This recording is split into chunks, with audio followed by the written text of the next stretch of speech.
Baik, Assalamualaikum warahmatullahi wabarakatuh. Waalaikumsalam. Yang saya hormati rekan-rekan, apa kabar semuanya? Semoga rekan-rekan semua dalam naungan ridho Allah Subhanahu wa taala. Baik rekan-rekan, jadi seyogianya ini akan kita laksanakan pada saat kejadian, namun karena kemarin itu kita ada banjir, makanya ini baru sempat kita untuk melakukan konferensi pers terkait dengan kejadian yang menimpa korbannya. Ini adalah seorang anggota Polsek Baktia, ya, jabatannya Wakapolsek Baktia. Ini terkait dengan tindak pidana percobaan pembunuhan dan penganiayaan berat. Untuk LP-nya, ya, nomor LPB 1 Romawi 1 2023, SPKT garing Polsek Baktia garing Polres Aceh Utara, ya, pada tanggal 17 Januari 2023 dengan pelapor atau korban atas nama inisial OJ, ya, umur 48 tahun, pekerjaan Polri, alamat Dusun Makmur Gampung Rawang Ite, Kecamatan Tanah Jambu Aye, Kabupaten Aceh Utara, dengan tersangka inisial S, umur 50 tahun, pekerjaan wira swasta, alamat Jalan Karangrejo, Desa Balai Makam, Kecamatan Batin Solapan, Kabupaten Bengkalis, Provinsi Riau. Ini ada beberapa orang saksi-saksi, ya, terdiri dari 5 orang. Kemudian dapat kami sampaikan pada rekan-rekan sekalian, kejadian ini pada tanggal 17 Januari hari Selasa sekira pukul 16.00 WIB, ya. Tempat kejadiannya ini tepat di depan halaman Mapolsek Baktia, ya, di Kabupaten Aceh Utara. Jadi dapat kita sampaikan pada rekan semua terkait dengan masalah kronologis kejadiannya ini. Pertama-tama diawali dengan adanya keributan yang terjadi di wilayah hukum Polsek Baktia, ya. Jadi tersangka S dan saksi 2 orang, ini atas nama N dan S, ya, seorang perempuan, ribut di tempat cuci atau doorsmear di wilayah hukum Polsek Baktia. Kemudian mendengar hal tersebut, ya, anggota kita, ya, berinisiatif untuk melakukan mediasi. Jadi jangan sampai dia ada ribut-ribut di wilayah agar tidak terjadi tindak pidana lain. Makanya kita berinisiatif untuk sebagai fasilitator untuk menyelesaikan permasalahan yang menimpa orang tersebut, ya, tersangka S ini dengan 2 orang saksi, ya, perempuan.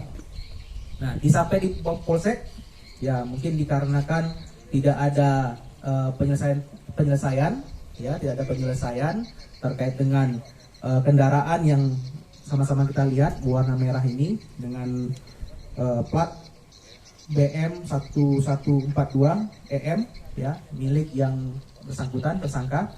Jadi terkait dengan hal tersebut tidak ada tidak ada kata mufakat sehingga tersangka S ini berniat untuk keluar, ya, dari Mapolsek. Nah, kebetulan mobilnya ini ada di halaman Polsek, ya.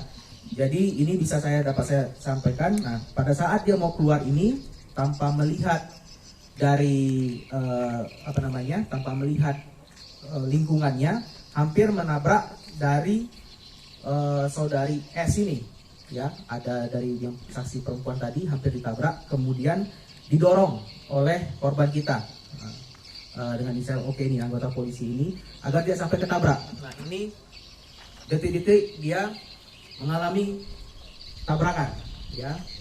Korban S ini dia menggunakan baju warna merah, ya. Ini bajunya, ya, baju korban, ya. Dia menggunakan celana seragam polisi, ya, bajunya baju baju kaos, ya, kaos warna merah. Nah, kemudian ini detik-detik pada saat dia ditabrak, ya. Nah, ini dengan di luar pada saat dia mau keluar halaman Polsek, dia langsung menabrak. Yang sebelumnya ini kalau seandainya saksi S tadi, yang perempuan tadi, tidak didorong oleh korban kita, malah yang akan jadi korban itu harusnya yang saudari S tadi, ya. Tapi sudah didorong, namun nyangkutlah dia, ketabraklah dia, ya, korban Oke ini. Nah ini CCTV yang kita ambil di seputaran. Nah ini korban kita, ya, berada di atas kap mobil tersebut, ya. Setelah kita melakukan prarekonstruksi, jarak dari TKP depan polsek sampai dengan jatuhnya korban di jalan itu sekitar kurang lebih 1 km. Jadi bisa rekan-rekan bayangkan bahwasanya korban kita ini bergelantungan di kap mobilnya, ya, sejauh 1 km.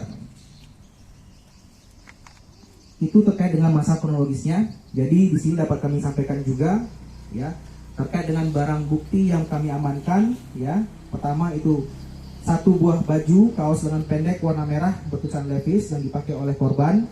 Kemudian 1 celana dinas PDL warna coklat. Kemudian 1 unit mobil Toyota Calya warna merah yang di sebelah kiri kita, nopol BM 1142 EM. Terus 1 unit kunci beserta remote controlnya, ini kunci kunci mobilnya. Kemudian ini 1 perangkat CCTV. Ya, ini file rekamannya ini sudah kita kita simpan, kita sampaikan, taruh di flash disk sebagai alat bukti petunjuk kita. Nah, dan juga adanya visum dari puskesmas terdekat terkait dengan luka-luka yang dialami oleh para korban, oleh korban. Untuk pasal yang diterapkan, ya, pasal yang diterapkan ini adalah kita menggunakan pasal 338 Junto pasal 53 ayat 1 dengan ancaman penjara paling lama 15 tahun, subsidiar pasal 354 ayat 1 KUH pidana. Yang dimana ini saya jelaskan, saya terangkan untuk pasal 338 KUH pidananya, ini terkait dengan masalah pasal pembunuhan. Ya, barang siapa dengan sengaja merampas nyawa orang lain diancam karena pembunuhan dengan pidana penjara paling lama 15 tahun. Lalu kita terapkan untuk pasal percobaannya, karena memang alhamdulillah korban tidak meninggal dunia, hanya mengalami luka-luka dan akhirnya dirawat di rumah sakit. Di pasal 53 ini terkait dengan masalah percobaan. Kemudian subsidiar pasal 354 ayat 1 yang bunyinya barang siapa sengaja melukai berat orang lain diancam karena melakukan penganiayaan berat dengan pidana penjara paling lama 8 tahun. Jadi kalaupun memang rekan-rekan monitor, ini sama mungkin kejadiannya seperti kejadian yang ulama kita yang pernah ditusuk itu tadi. Nah ini kita pasalnya kita sama seperti itu, percobaan masalah pembunuhan. Mungkin itu saja rekan-rekan yang bisa saya sampaikan. Kira-kira ada pertanyaan, dipersilakan. Ini sebenarnya siapa pelakunya, ini siapa sebenarnya? Apa dari rental pemilik showroom atau apa? Oh, kalau pelakunya nih nggak usah pakai ini Pak ya. Untuk pelakunya ini adalah seorang wira swasta Pak.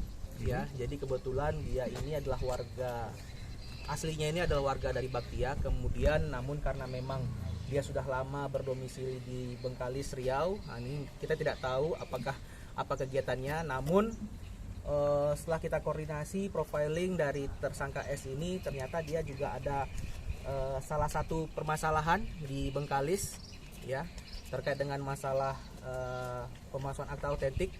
Nanti kita akan koordinasi dengan Satreskrim Polres Bengkalis Polda Riau, karena memang yang bersangkutan juga ada sangkutan permasalahan ini sebagai terlapor. Jadi dia sudah ada di undang klarifikasi sejak tanggal 22 November 2002 kemarin, namun tidak pernah datang.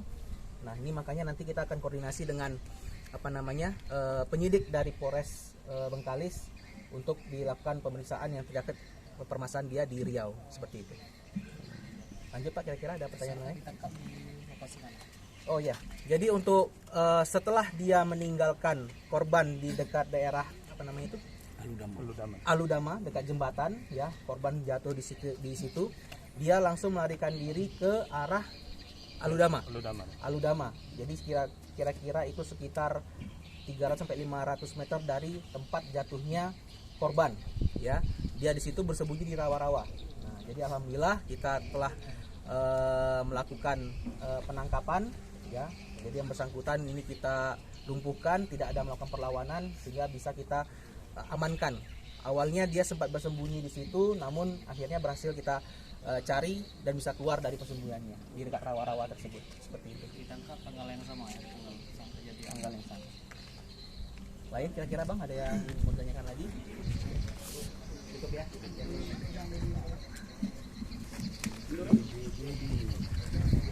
Ini aja lah ya. Ini salah satu korban. Kelihatan nggak bang? Kelihatan ya. Ini untuk apanya? Luka-luka dari korban.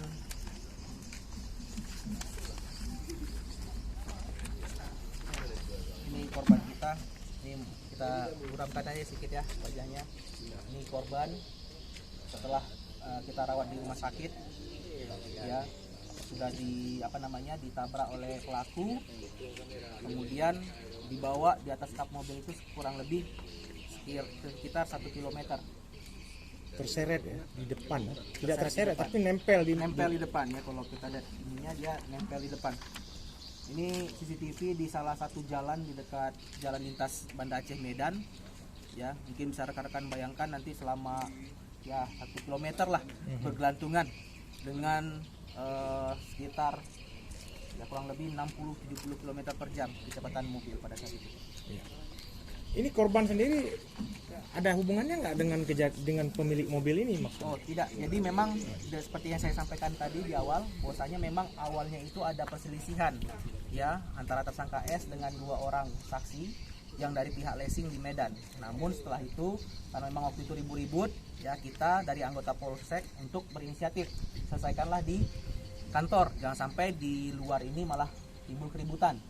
Ya, di dalam Polsek pun itu dia disediakan satu ruangan, jadi mereka bertiga di situ, 2 orang saksi perempuan tersebut dan dengan tersangka S.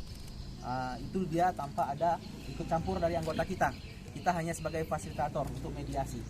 Namun karena mungkin memang tidak ada titik temu, akhirnya tersangka S keluar dengan langsung membawa mobil dengan kecepatan yang agak lumayan tinggi. Nanti videonya bisa sebagai alat bukti kita juga, tapi sudah kita capture. Nah di sini kan juga ada kami sampaikan bahwasanya detik-detik pada saat dia di atas. Nah ini dia, ya jadi ini korban. Nah ini begitu keluar langsung ditabrak. Nah ini bisa rekan-rekan lihat juga nih sebelah kanan ini karena di sini sempat ada mobil nih parkir warna putih. Nah, karena dia ingin kecepatan tinggi, nabraklah itu, lecet.